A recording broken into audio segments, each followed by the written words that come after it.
जोहार, मेरा नाम रजत विलियम सुंडी है। नाम रश्मि तिर्की है। हाँ, मेरा नाम सुनीता सर है। मेरा नाम राजीव बेलस खाका है। निशांत खलखो है। जोहार, मेरा नाम नैतिक राज लकड़ा है। मेरा नाम है सीनू इंजल मुर्मू। मेरा नाम सृष्टि टप्पो है।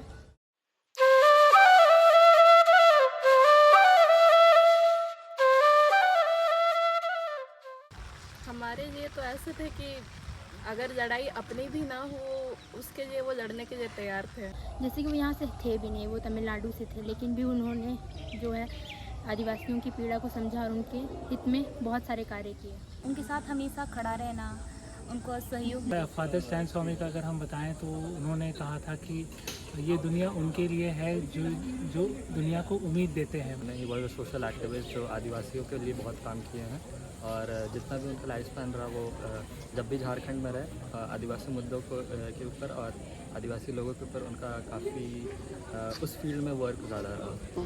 अपने धर्म से हटकर जितने भी दबे कुचले वर्ग है उनके लिए कार्य किया था। जो रहन सहन था लोगों के प्रति, जैसे कि वो हर कम्युनिटी, हर सोसाइटी, हर एक व्यक्ति के लिए साथ में खड़े रहते थे, कभी डिफ्रेंशिएट नहीं करते थे।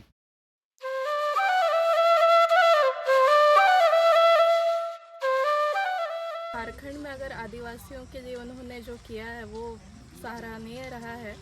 अगर बात करें तो पत्थलगड़ी, जिसको मुंडारी में हम लोग ससनदिरी कहते हैं, तो फिर उनके जो गांव में जो गाड़े जाते हैं वो एक पहचान थी, गांव की एक पहचान थी। लोग उसमें लिखते थे कि गांव के बारे में, गांव का नाम क्या है, कितने क्षेत्र में फैला हुआ है और गांव के क्या क्या नियम है, रीति रिवाज है, उसके बारे में लिखा हुआ रहता था। उसको उन्होंने बचाया है।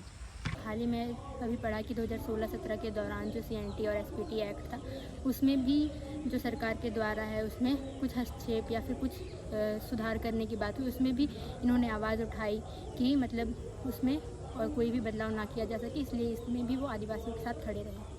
मैं संथाल परगना की ओर जाऊँ तो उन्होंने SPT एक्ट कानून को लाने में काफ़ी मदद की थी। जैसे कि SPT एक्ट से पहले हमारा SPA एक्ट था, तो उसमें उन्होंने SPT act land acquisition act को मतलब साथ में जोड़ा और उन्होंने काफ़ी मदद किया कानून को बदलने में। सब इंजस्टिस हुआ है उनके खिलाफ उन्होंने बोला है और लेख भी लिखा है और उस जितने भी आंदोलन हुए उनमें सशक्त रूप से भाग भी लिया उन्होंने। जी, उन्होंने भूमि अधिग्रहण या विस्थापन के खिलाफ बहुत ही अच्छा कार्य किया था। वो सारे आदिवासियों को एकजुट करके एक मुद्दे के लिए खड़े होते थे।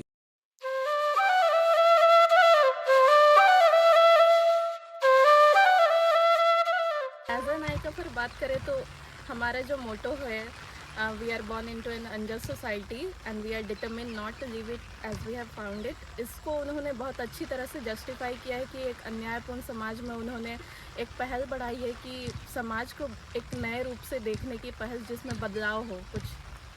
ठीक है, धन्यवाद। उन्होंने एक चीज़ बोली थी जो मुझे बहुत अच्छी लगती है, जो मैं आपके साथ भी शेयर करना चाहूँगा। उन्होंने कहा था कि मैं एक साइलेंट स्पेक्टेटर की तरह नहीं रहूँगा, मैं आवाज़ उठाऊंगा। उनका ये लाइन मुझे बहुत अच्छा लगता है और मैं उसको कैरी ऑन करूँगा। गांव के लोग प्रोटेस्ट करे, ज़मीन पे बैठ जा रहे थे लोगों के साथ, किसी का साथ नहीं छोड़ रहे थे। ये सब चीज़ मैंने देखी, तो ये सब चीज़ एक इंस्पिरेशन रहनी चाहिए मेरे लिए। मतलब प्रशासन से कभी डरे नहीं और हम आदिवासी लोगों के साथ जुड़े रहे।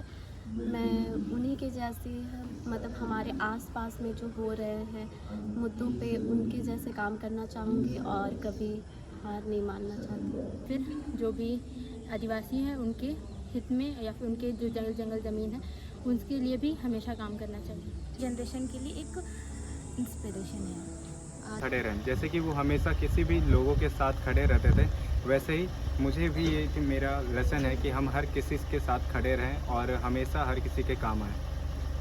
उनसे जो मैं लाइफ लेसन सीखता हूँ वो है कि कमज़ोरों के साथ हमेशा खड़ा रहना, चाहे इसकी कीमत कितनी ही चुकानी पड़े। धन्यवाद।